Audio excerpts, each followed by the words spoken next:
E é aquilo que eu falo, né? A gente fica triste pela situação, por tudo que aconteceu com o São Paulo, com o que fizeram com o São Paulo, mas é muito bom que tudo isso veio às claras, porque estava ali escondido até determinado momento, mas as investigações começaram e tudo começou a vir à tona. E um dos casos, mais assim, eu acho que mais emblemáticos desses muitos que a gente enfrentou desde dezembro foi o caso do camarote, né? Que envolve, dentre outras pessoas, a Mara Casares, ex-esposa do ex-presidente Júlio Casares, e também o Douglas Schwartzman, que são conselheiros do clube e tinham também seus cargos ali e foram afastados. Porém, eles continuaram como conselheiros. No caso, a Mara pediu afastamento, né? Ela estava afastada do cargo.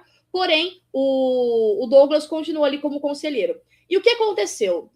Se eu não me engano, no domingo foram 2 meses, 60 dias desde o ocorrido, desde que vieram à tona esses áudios, e até presente momento ainda não tinha obtido uma decisão em relação ao futuro dos dois dentro do clube, porque como conselheiros, eles podem, né, continuar votando o que seja, então não receberam as punições. Foram aplicadas auditorias internas e externas, a gente sabe que tem ainda investigações rolando, mas a Comissão de Ética do São Paulo marcou para segunda-feira, deixa eu ver, acho que o horário aqui é 7h30 ou 7 ou 7h30 da noite, 7 horas da noite, que vai acontecer a reunião da Comissão de Ética para saber o futuro dos dois. Se vai acontecer uma punição, que daí vai passar também pelo Conselho Deliberativo, né, para tomada de decisão, ou o arquivamento do caso.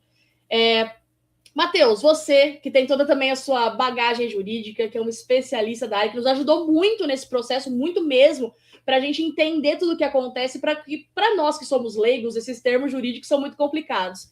E assim, Matheus, é que assim, foram 2 meses esperando, né?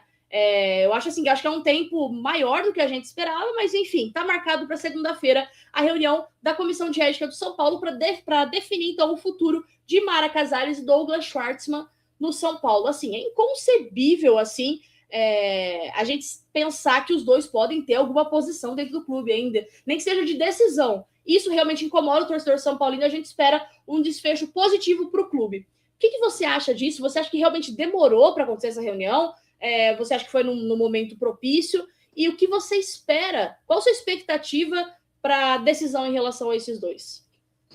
Eu acho que a ansiedade sempre vai trabalhar contra o torcedor do São Paulo nesses casos de cometimento de infrações gravíssimas contra o clube, como é o caso aí da questão da Mara e do Douglas. O grande quê é que durante esse intervalo em que houve a divulgação desses áudios, o Conselho Deliberativo e os conselheiros do São Paulo estavam focados na destituição do majoritário, que seria o presidente do clube, seria o Júlio Casares. Isso durou até ali meados do começo do ano, e depois disso, obviamente, houve um desdobramento com relação ao novo mandato de Maciz, em que o clube se empenhou em poder trabalhar nesse sentido. Então é natural essa demora, não pelo fato de que o rito processual, o rito administrativo, no caso, se dê demoradamente. É lógico que vai sempre demorar, porque nesses casos a gente tem que perceber que não é uma questão jurídica criminal que vai influenciar lá no Conselho de Ética ou no Conselho Deliberativo do clube. Na realidade, o que vai influenciar é mais uma questão política jurídica do fato. Eles vão analisar o caso, independentemente do que acontecer na esfera criminal, se houver condenação. Inclusive, por exemplo, se a Mara Casares e o Douglas forem condenados criminalmente, isso não influencia em nada na condição deles como conselheiros do clube. Vai ter que passar mesmo assim pelo Conselho de Ética, passar pelo Conselho Deliberativo para haver aí sim a exclusão deles dos quadros dos sócios do Tricolor Paulista, né?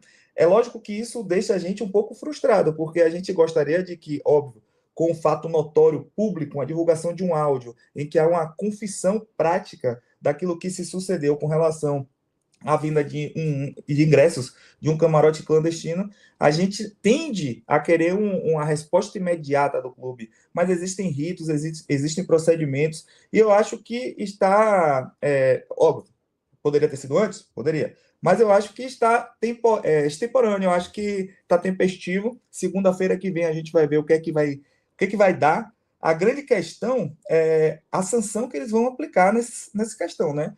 Se for a exclusão do conselheiro, que eu acho que é o que deveria ter sido nesse caso, será excelente. Aí a gente terá uma grande notícia mas eu tendo a achar que a partir do momento em que houver os conchavos políticos lá por dentro, já que já houve a destituição do presidente Júlio Casares, eu acredito que deva haver uma suspensão, um afastamento, alguma coisa nesse sentido. Então, assim, respondendo diretamente a sua pergunta, eu também tenho essa ansiedade. Eu acho que de dezembro para cá, desde que aconteceram os fatos, realmente parece ser muito tempo.